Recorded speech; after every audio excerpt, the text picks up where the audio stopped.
to supporters that they won't have to vote anymore, even on Fox. It's being interpreted, as you are not surprised to hear, by the left as, well, they're never going to have another election. He's saying there's not. So, can you even just respond to that? Don't worry about the future. You have to vote on November 5th. After that, you don't have to worry about voting anymore. I don't care. Today, Donald Trump continued to lie about Vice President Harris and insult American Jewish voters. He doesn't like Jewish people. You know it. I know it. Everybody knows it, and nobody wants to say it. A lot of Jewish people do not like Israel, and they happen to be in New York. Nobody wants to say it because it isn't true. Vice President Harris is, of course, married to a Jewish man, Second Gentleman Doug Emhoff. And American Jewish voters like Kamala Harris. 68% of them voted for Biden and Harris over Trump in 2020. Same old tired attacks from Trump, but we're not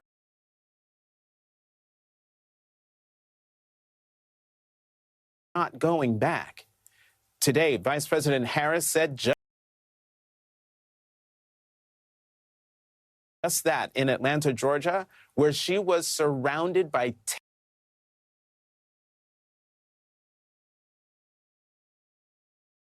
10,000 enthusiastic supporters. She was joined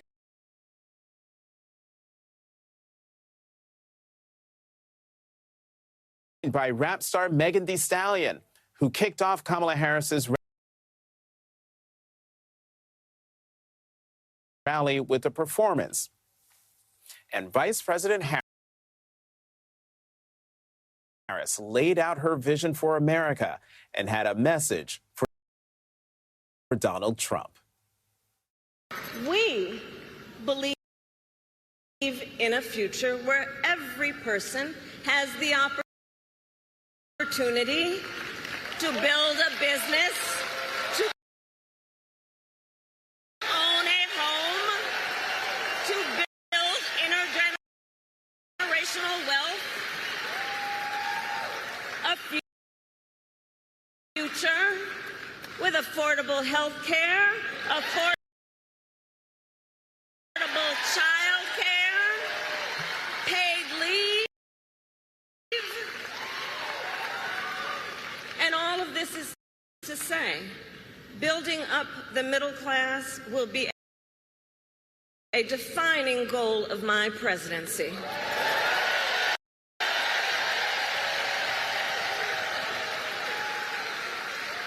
Because we here all know when our middle class is strong, America is strong.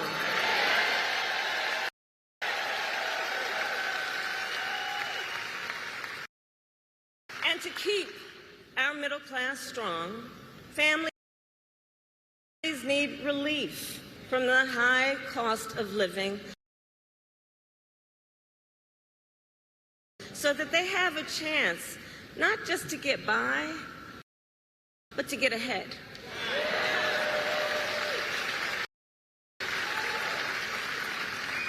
And yes, it is true that by many indicators, our economy is the strongest in the world. But while inflation is down and wages are up, prices are still too high. You know it and I know it. And when we win this election, here's what we're going to do about it. On day one, I will take on price gouging and bring down costs.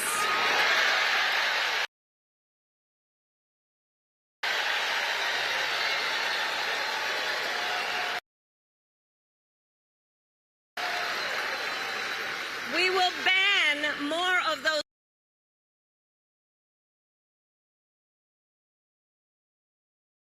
hidden fees and surprise late charges that banks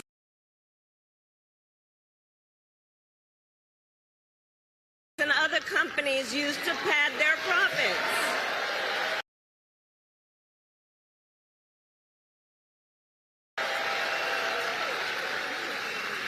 We will take on corporate landlords and cap unfair rent increases.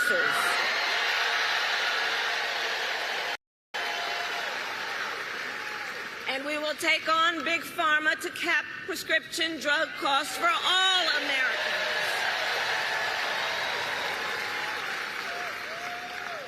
Our plan will lower costs and save many middle-class families thousands of dollars a year. But Donald Trump has a different plan in mind, one that would raise prices on middle-class families. Just look at his Project 2025 agenda.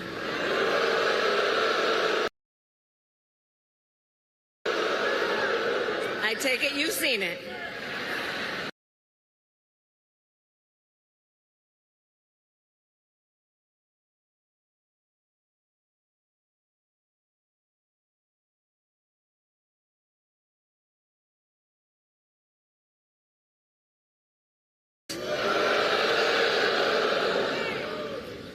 To take us back to a time when insurance companies had the power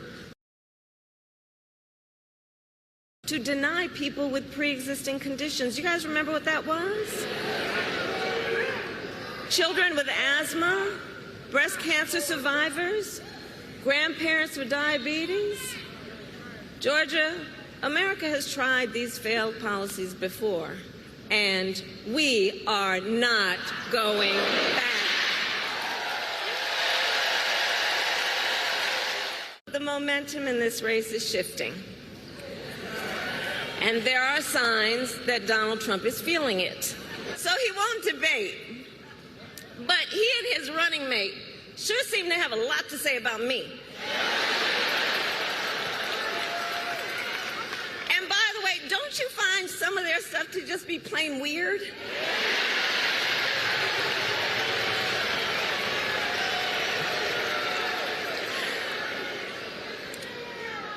Well, Donald,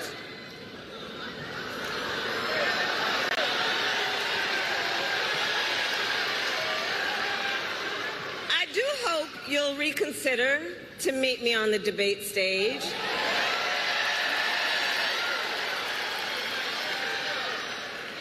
Because as the saying goes, if you've got something to say,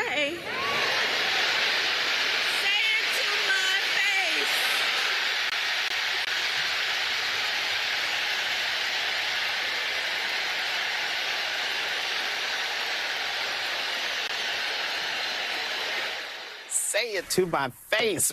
Joining us now, Michael Tyler, Communications Director for the Harris campaign. Michael, welcome back to The Last Word. It's day 9 of the Harris campaign, and this is your first appearance on The Last Word since the ticket changed. Are you surprised not only by how the transition has gone, but also by the enthusiasm for Kamala Harris for president? Well, thank you so much for having me. Listen, I don't think we're surprised, but we're certainly encouraged by the groundswell of enthusiasm that we've seen from the Democratic base, from what was formerly the Biden-Harris coalition, now fully the Harris coalition, as we head into the final 98 days of this campaign. You saw it on day 1 when President Biden endorsed the vice president to take forward the mantle here and carry us forward over the course of the next 98 days. You've seen the entirety of the Democratic coalition come behind the vice president. You saw us raise $200 million in less than the first week of this campaign. You saw us put on 2,300 organizing events across all the battleground states in the first weekend of action of this campaign, and you saw it tonight in Atlanta,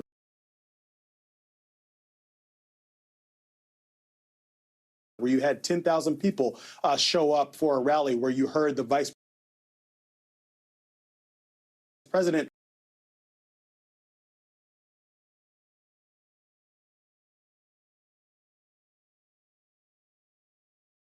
election. That's what you heard the vice president lay out tonight in Atlanta. And it's what we are excited to continue to communicate as we move forward here, because, yes, we have a lot of enthusiasm, a lot of energy, but we remain laser focused on the fact that this is going to be a very close and competitive presidential race, as all modern presidential races are now. And so we remain focused on the task at hand as we approach the final stretch here.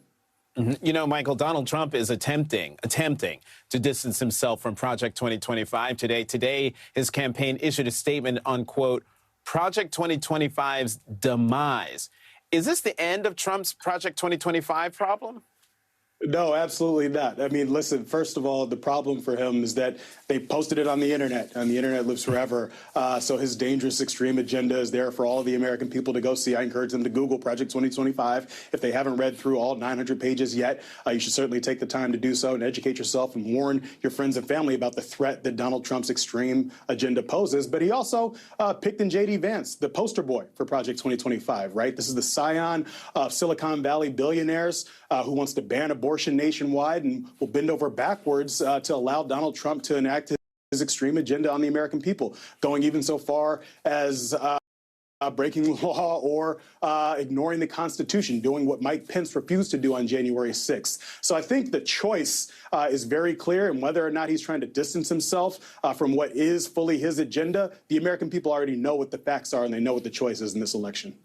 Well, speaking of J.D. Vance, Donald Trump's running mate, he told donors at a private event that running against Vice President Harris was, quote, a little bit of a political sucker punch because basically Vice President Harris is young and dynamic. Now, Donald Trump seems to be backing away from debating Vice President Harris. What do you make of that? Yeah, listen, since the vice president launched her campaign on day one, Donald Trump started backpedaling from his own commitments, saying that he was originally going to accept the ABC debate. Now he's trying to duck and dodge. I think if he wants to continue to complain, if he wants to continue to spout off some of the extremist rhetoric that you were referencing earlier in the show, he should do what the vice president said tonight in Atlanta. He should come say it to her face on the debate stage on ABC's air. That's what the American people deserve to see. That's what this campaign is going to be focused on presenting, whether or not Donald Trump shows up, which is the clear choice. But fundamentally, the American people deserve to see that clear choice on the debate stage. So the vice president will be there on September 10th. The question for Donald Trump is, will he show up as well? You know, the former Republican lieutenant governor of Georgia, Jeff Duncan, has endorsed Vice President Harris, and he was at today's rally in Atlanta. Greg Bluestein of the Atlanta Journal-Constitution said that that Duncan has become, quote, a de facto spokesman for the Never Trump GOP bloc backing Harris. What's the Harris campaign doing to reach out to Republicans who have turned on Trump? Yeah, listen, this campaign, the vice president, are going to make it abundantly clear that if you care about the fundamental stakes of this democracy, if you want to make sure that we continue to live in a democracy, Donald Trump, as you were saying earlier, is talking about the fact that if he wins, we don't have to have any more elections. This is the same guy who's talking about a bloodbath if he loses, or ruling as a dictator on day one. If you fundamentally want America to remain a democracy, there's a home for you in the vice president's campaign. If you want to continue to move this country forward instead of pulling it backward, as Donald Trump and J.D. Vance are making it very clear that they intend to do if they're able to regain power, there's a home for you in the vice president's campaign. And so we are going to win this election by making sure that we reach out to all voters, right? So black voters, Latino voters, but increasingly as well, those voters who, since January 6th, since the Dobbs decision, understand the persistent threat of Donald Trump's extremism and the harm that it continues to inflict on the American people. So no matter who you are, no matter where you live, there's a place for you in Vice President Harris's campaign. One more question for you, Michael. Should we read anything into Philadelphia